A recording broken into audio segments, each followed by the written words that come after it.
한두 번 하는 걸로 국민들에게 다 알 권리에 그 권리를 충족시켜드리는 거라고 보기는 어렵고요. 그건 국민을 정말 우습게 보는 거죠. 근데 그런 식으로 말씀하신 대로 단일화 논의 가지고 뭐 몇 프로 할 거냐, 모바일을 할 거냐 말 거냐, 뭐 도대체 몇 명 단위로 할 거냐, 여론조사를 할 거냐 말 거냐, 몇 프로를 할 거냐, 이런 거 가지고 계속 대선 전국의 모든 그 국민들의 소위 말하면 정책 경쟁이나 쇄신 경쟁은 실종되는 그런 쪽으로 갈 것 같다는 생각은 들고요. 아니 그거보다도 한 가지 더 말씀드리고 싶은 것은 아까부터 계속 박원순 모델을 많이 말씀하시는데 말씀하신 대로 시민사회가 새로운 정치를 보여주겠다. 그래서 시민사회에 그 보여주겠다고 약속하신 새로운 정치를 보여주시기를 많이 기대했습니다. 그랬는데 박원순 시장은 되시자마자 그냥 민주당으로 들어가시면서 그냥 정창정치에 편입하신 것 뿐이거든요. 근데 그렇게 되면 뭐냐. 아까도 계속 말씀하시는 게 기존의 정당이 너무 진입장벽을 높이 쌓아서 시민사회가 들어가려고 해도 안 되고 정당에 있는 사람들끼리만 해서 이게 너무 안 됐다. 그래서 새로 들어오는 통로를 열었다. 그러는데 그거는 본인이 정당에서 공천을 받고 후보가 되는 본인의 입신의 길을 연 거 말고 무슨 의미가 있는지를 모르겠습니다. 그래서 어떻게 보면 안철수 원장도 박원순 시장 같은 그런 모델로 뭐 이렇게 무당파를 마치 대변하는 것처럼 기존 정당 정치가 잘못됐기 때문에 내가 새로운 정치를 펼칠 것처럼 막 얘기하시고는 그런 갈증이 있는 국민들 표를 얻어서 당선되시면서 민주당과 합해서 민주당 후보로 나오신다? 그렇게 되면 그거는 저는 박원순 모델과 마찬가지로 우리 국민을 속이는 것이 아닌가 생각합니다.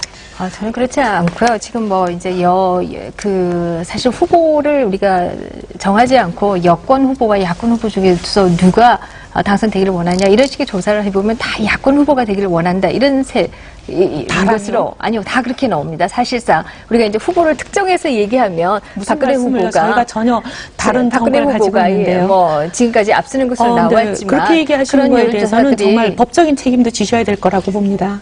그런 여론조사들이 많은 것은 사실이고요. 많다고 얘기하시는 건 가능하지만 다라고 말씀하시는 건 사실이 아니죠. 정치권에 어떻게 보면 정권 교체를 바라는 세력이 그만큼 많다라는 얘기이다 저는 그렇게 생각하고요. 물론 뭐 그분이 정말 단일화를 할지 안 할지도 모르겠습니다만은 어쨌든 그 정권 교체를 바라는 세력이 많다라고 한다면 그렇다라고 하면 그 국민들의 뜻을 받을 수도 있는 것이다. 저는 그렇게 생각을 하고 있습니다.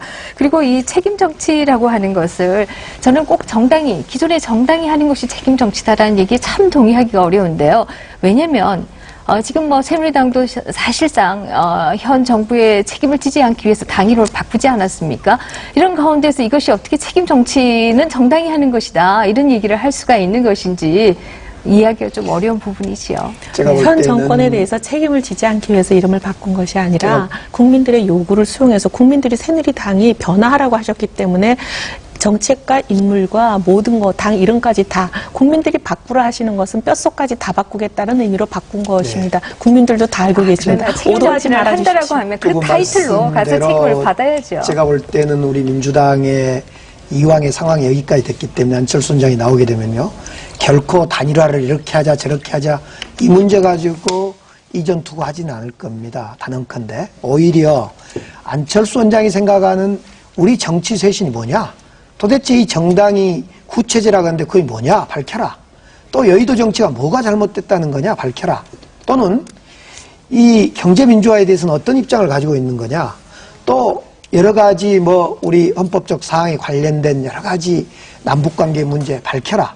그동안 안철수 원장이 안철수 생각이라는 책으로 이제 그동안 또 다른 몇 마디를 통해서 밝혔습니다만 이제 구체적으로 저희들은 물을 겁니다.